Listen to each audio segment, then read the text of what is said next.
Happy Tuesday! Welcome to the Tuesday Flush. Please excuse the bedhead. I haven't had time to do my hair yet. We have a lot going on today, so I wanted to make sure I got up and got this edition of the Flush out to you bright and early. Well, it's not so bright and early on the East Coast anymore, but happy Tuesday nonetheless.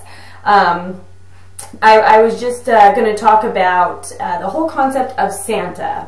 And I was just curious to know what all of you out there believe and what you teach your children, because I take it for granted a lot that other people tell their children about Santa, and you know, they have that whole tradition in their homes. And I forget to screen my kids' friends around the Christmas season to make sure that we're kind of all on the same page. Because this morning, oh my God, I almost went apeshit on one of my kids' friends who come over in the morning and we take him to school with us, because apparently he does not believe in Santa, and he's not afraid to tell my kids that Santa is not real. So we're sitting around the breakfast table this morning. Actually, the kids are. I'm making breakfast. And Cameron says, yeah, my dad's getting me this and that, and they're one-upping each other, and yeah, I'm going to get this, well, I'm getting a bigger one, well, I'm getting a newer one, and Trenton says, well, then what is Santa going to bring you? Dun, dun, dun. Cameron drops the bomb.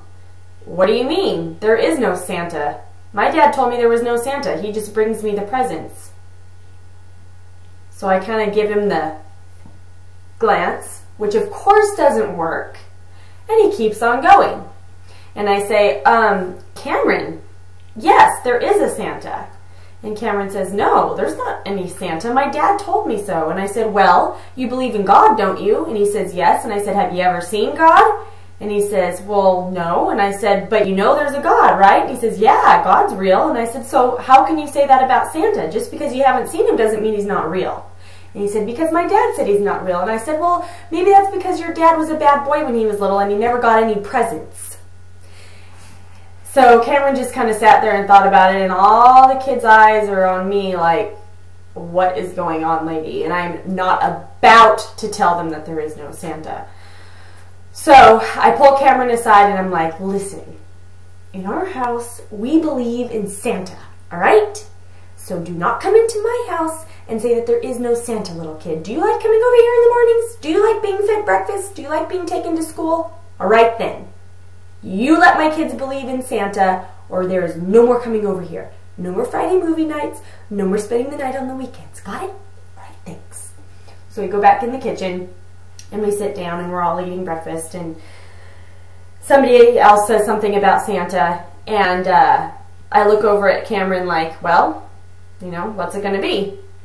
And he just looks at him and he looks at me and he says, if you do not believe, you do not receive. So apparently our little talk actually did sink in, and he's memorized my little motto, because it is true in our house. If you do not believe, you do not receive. And that is your Tuesday Flush. Go ahead and leave your comments in the comment section below and let me know what you guys do.